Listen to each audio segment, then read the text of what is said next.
Today we're taking Luka Doncic and Jayson Tatum and swapping their NBA careers, which means that Luka will be taking his talents to Boston to play for the Celtics, while Tatum's heading out west to play for the Dallas Mavericks, which will now give us the chance to replay their NBA careers to this point to see who's truly the better player and who's going to be the next face of the league.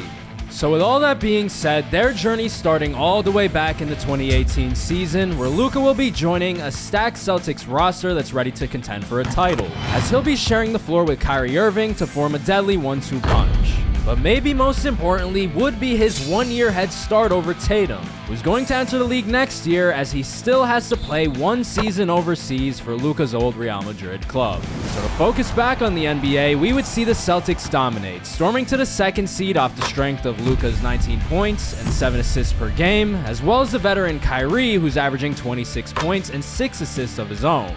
So when you combine that with the other players on the squad, it would be no surprise that in the postseason, the Celtics would make it to the Eastern Conference Finals, where both Luka and Kyrie will run into one of the toughest obstacles that they'll ever face.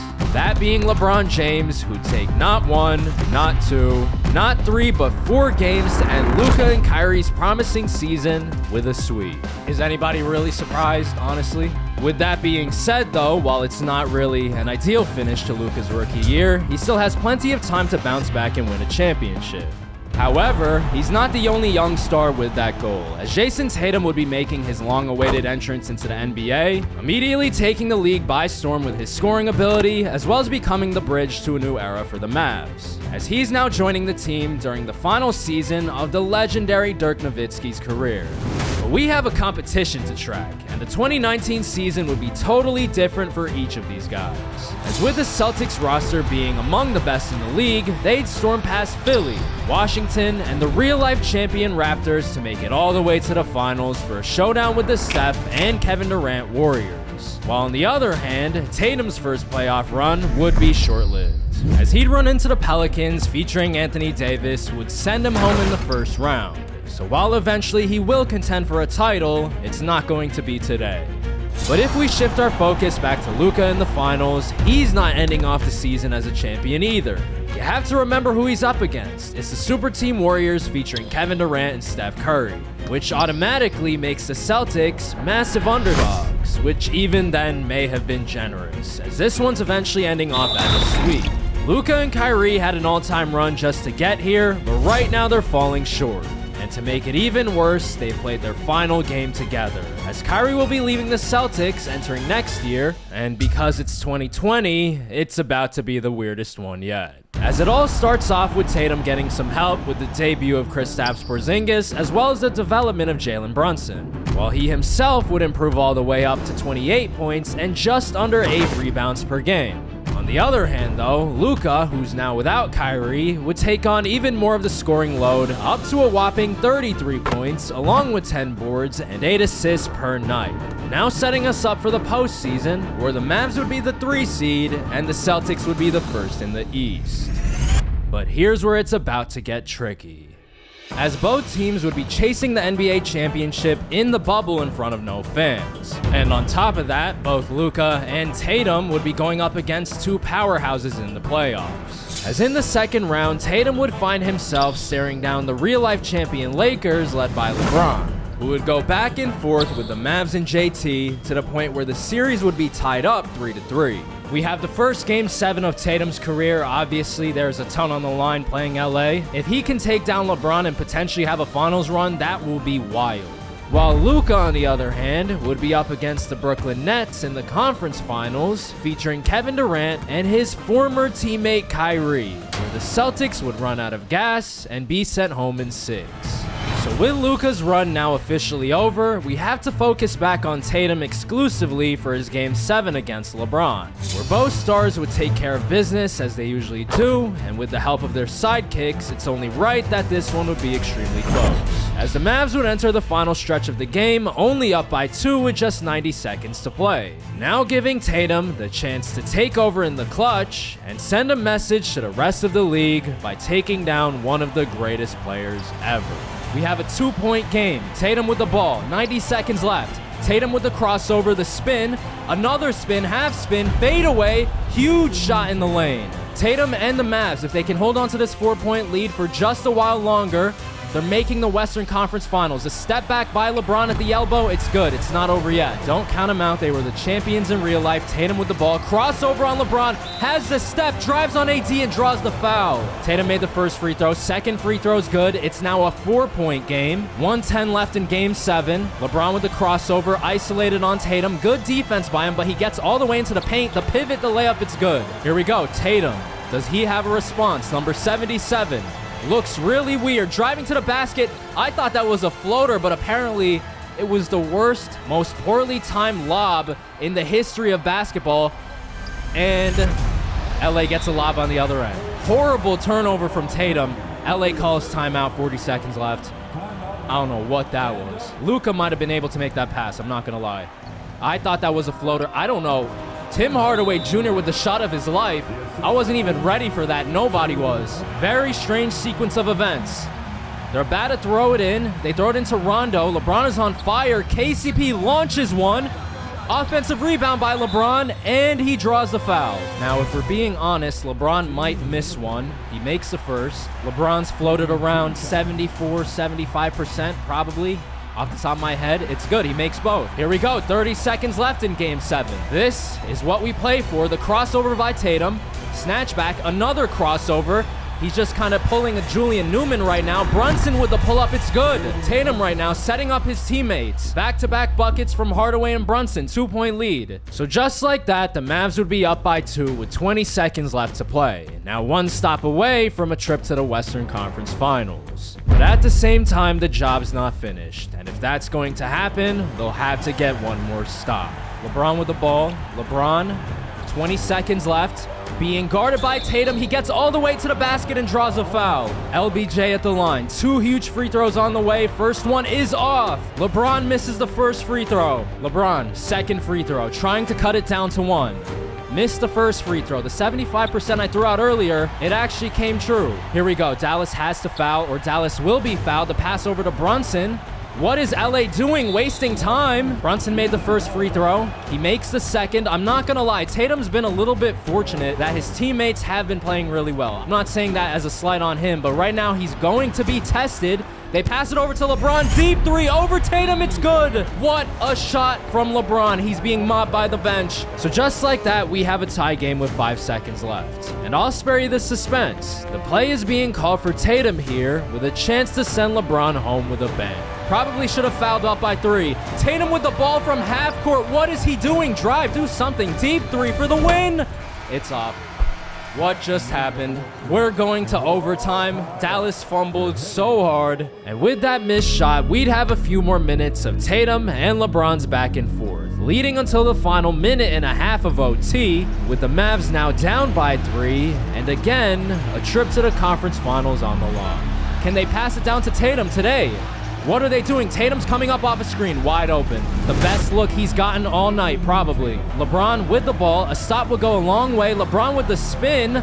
LeBron driving. Great defense by Tatum. Tatum with the defense.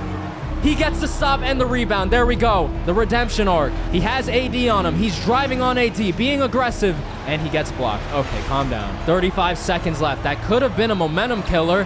KCP with the ball. Rebound by, I thought Anthony Davis had that. Tim Hardaway Jr. with the most important rebound he's ever grabbed in his entire basketball life. Here we go, a trip to the conference finals on the line. Tatum with a chance to take the lead. He pulls up. He misses it. He smokes it. Rebound by Rondo. LA's not calling a timeout. LeBron's wide open. He doesn't take the 3. He turns it over. The defense by Porzingis. 7 seconds left. Finney Smith with the ball, driving on Kuzma, and he's fouled. What just happened? LeBron with the turnover in the clutch. He had a wide open 3. He pulled the Ben Simmons. He passed it up after he hit the contested one earlier. First free throw's good. Dorian Finney-Smith at the line with a chance for a 2-point lead. It's good. LA calls a timeout. And it just so happens to be their final timeout of the game, which means that with one more stop, Tatum's advancing to the next round. Does LA have another miracle shot in him?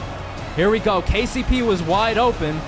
Somebody's got to get it in. Here we go, KCP. It looks like he's going to launch it from downtown. It's good. There's no way. Dallas is going home.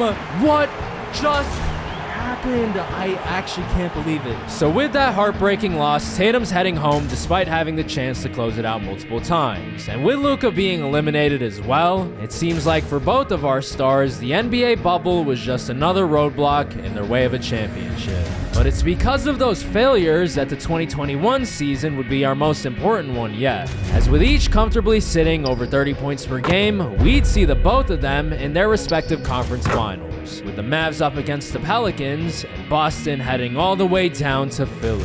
So for the very first time, both Luka and Tatum have made it to the conference finals. If they can both handle business, then they'll be playing each other for the trophy. Obviously, that's what we're trying to see.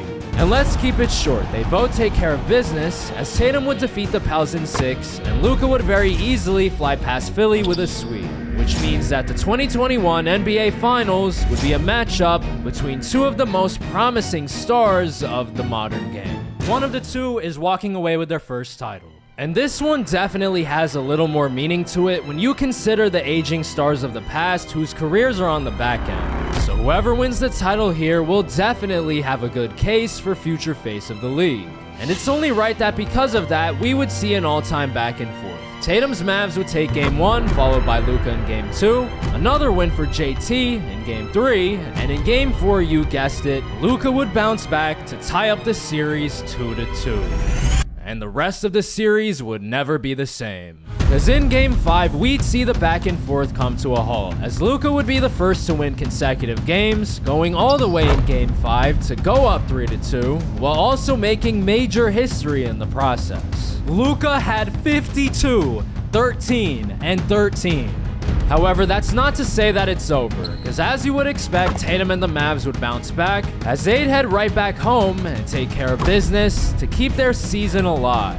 And now Dallas is going to win on their home court. We're going to Game 7. It's only fitting the way this series has gone. So this is it, the final game of the 2021 season, where one of two young stars will be walking away as a first-time champion. Tatum's trying to pull off the upset against his team from another universe, while obviously for Luka there's a ton of history and a winning culture by his side. So with all that being said, Game 7 would tip off, and none of that would matter, as this one wouldn't be close. Tatum would be the one in control in TD Garden, and when you combine it with the help of his teammates, this one got out of hand pretty quickly, with there being no amount of greatness from Luka that would be enough to make a comeback, as the Mavs would eventually hold on to a massive lead entering the final moments of the fourth quarter. And that's gonna do it. Tatum's gonna dribble out the clock. He's winning his first championship. He was able to pull off the upset. He bounced back from last year. Just a crazy turn of events for the Mavs, but shout out to Tatum. He's done it. And with this title, you have to remember that Tatum's the first young star out of the new era to win a chip, and his odds to be the next face of the league are as good as ever. But the competition's not over just yet for Luka, as there's still plenty of time until the end of 2024 to make the comeback. And now entering 2022, it looks like he has a great shot to do so, as he would bounce back by making the jump to the MVP with averages of 32, 9, and 8, now primed for another finals run. And when you look towards Dallas, they would be getting rid of Kristaps Porzingis to the Wizards, which in this universe would completely backfire.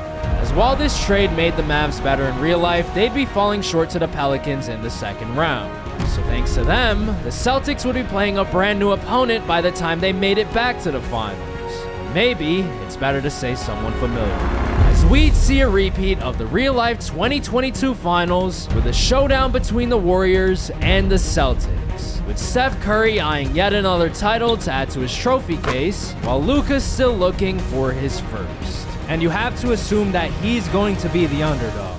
But before we see the results of these finals, there's still a couple more things that have to be covered first, and it's going to require us to do some time traveling into the future, as we're skipping all the way to 2024, which is the last season that we'll be covering, where both Luka and Tatum would have underwhelming seasons for their standards, with both teams being eliminated in the early rounds. So now that we know that 2024 is a wash, let's go backwards to 2023, which would be a little more promising. Because first off, Luka would be winning his second MVP and leading the Celtics to the 1 seed in the East. While on the other hand, Tatum would be starting his duo with Kyrie Irving to finish second in the West. And And I'm sure you can guess where it goes from here, as both teams would again meet in the NBA Finals, with a chance for each star to make history by taking the other down. Luka and Jaylen Brown up against Kyrie and Jayson Tatum. Once again, we should be in for a really good series. But in the end, this one would only be good if you're rooting for the team in green, as the series would start off with Luka and Jaylen Brown taking a 3-1 lead in relatively easy fashion. Right now, it's really not looking good for Tatum. And it wouldn't stop there in Game 5 at home, as they would complete their revenge tour. They're taking down Tatum and the Mavs, leading to a blowout in the series closeout game. As entering the fourth quarter, this one wouldn't be close. Dallas completely forgot about playing defense because Boston has 158 points. So in the end, we can add a title to Luka's total, now tying up the competition with Tatum 1-1. But we also have to remember that we still have to revisit the season prior to this one, and cover what actually happened during his first finals appearance against the Warriors. Was the title we just saw actually his second, which would give him the win? Or are we going to have to head back into the future for a tiebreaker between both he and Tatum to see who comes out on top? Those questions are about to be answered shortly, depending on the results of these finals. And to kick it off, it would start with Steph Curry launching a flurry of threes on his way to a 2-0 lead. But if you thought this was ending that easily, I don't know what you're thinking, as the series would shift back to Boston, where not only Luka, but also Jaylen Brown would take over not just in 3, but also in 4 to tie the series up 2-2. But not only would they be walking away with the win, but they'd also be walking away with the confidence needed to go out and play their toughest game of the year. Because usually Game 5 is a good indicator of who's going to win the series in the end, and the Celtics would have to play it out in front of a rowdy Golden State crowd. So no question, this one will not only be theirs, but also Steph and the Warriors' most important one yet, with each team throwing their best punch over the course of the game, leading us into the final 2 minutes, where the Celtics would hold on to a 3-point lead, which obviously isn't much, but is obviously better than being down. But on the other end, if you're the Golden State Warriors, you have to feel good about your chances, considering who's on your side.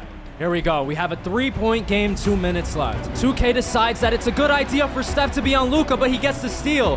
What a play by Steph, and he draws the foul. Steph really surprised me. I can't believe he got the steal, but credit to him. Big-time players make big-time plays. Shout out to Stacey King. Here we go. 1-point game. Luka with the ball. Will he get ripped by Steph 2 times in a row? If that actually happens, give Steph the championship and the Finals MVP, and put him in the Hall of Fame before he retires. Luka bounces back. Okay, here we go. Whoever wins this game potentially might go all the way and win the series, obviously. Game 5 is huge. We all know this as basketball fans. Here we go. Clay's about to come off a screen. They pass it over to Clay. Clay's just itching to take the shot. Steph pulls it though, and it's good. Here we go. 126, 129 remaining. Luka with the ball being guarded by Steph. Luka's gonna get into the post, out to Jaylen Brown. He's fouled by Clay. Klay Thompson, get ready to learn Chinese. What a absolutely, potentially all-time blunder from Clay. Steph's doing all he can. You have to give him credit. Here we go. The screen by Looney. Driving to the paint. The dime. Looney smokes the layup. Steph gets the steal. Oh my God, he's driving to the basket. The kick out. The pass back to Steph. Steph with the step back. Contested. It's good. He's putting the team on his back. Steph Curry, despite the shacking of fool plays from Looney and especially Klay Thompson, he is putting the team on his back. Here we go. Luka to the basket. Too big, too strong. I can't believe it. Steph is carrying this team as far as he can. Driving. The deep 3. It's off. It's still not over yet. Somebody should have probably helped him out, though. Here we go. Sam Hauser with the ball. Sam Hauser, who passed it over to Luka in the corner. Luka's going to drive to the basket. Luka, I thought he got blocked, to be honest with you. That was a tough shot that he took. So with that being said, the Warriors would call their last timeout. And it's pretty obvious where the ball is going next. The Celtics need a stop here desperately, but with number 30 on the other side, this one won't be easy by any means. Here we go. Boston has all the momentum. Luka, he still has to win one more, but he's in good shape. Steph kind of had some space, but it was only a 2. The kick out to Clay. Clay over to Steph with some space. It's good. It's not over yet. Steph's having an all-time game. Here we go. The pass over to Luka with the free throws. Okay, here we go. He's not the greatest at the line. He's probably sitting at around 75%. And we saw what happened to LeBron earlier, although it did work out for LeBron earlier. Here we go. He misses the free throw. That's 75%. Draymond with the ball. 6 seconds left. The kick out to... No, stop. Looney for three. What just happened? Why would he take that? So in the end, despite an absolutely heroic effort by Steph Curry, this one is ending with a win for Luka and the Celtics, now being up 3-2 in the series and 1 win away from the title. And this one would be especially huge for them, considering the history made on the other end. Steph Curry with 50 points, Kevon Looney, not too sure what that was all about. And in the end, that wasted performance would be costly. The Celtics would close out the finals at home in Game 6. Luka was not only able to do what Tatum couldn't in real life by taking down Steph Curry, but he's also walking away with 2 championships and 2 finals MVPs to win their competition. So in the end, when the older stars of yesterday say goodbye to the game, it'll be Luka Doncic leading the charge for the new era as the undisputed best player in the world. But what if we took 2 NBA legends and also swapped their careers just as we did for Luka and Tatum, with those 2 stars being none other than LeBron James and Steph Curry? If the 2 swap places, who would go down as the greater all-time player? To find out the answer to that question, click the video on the screen.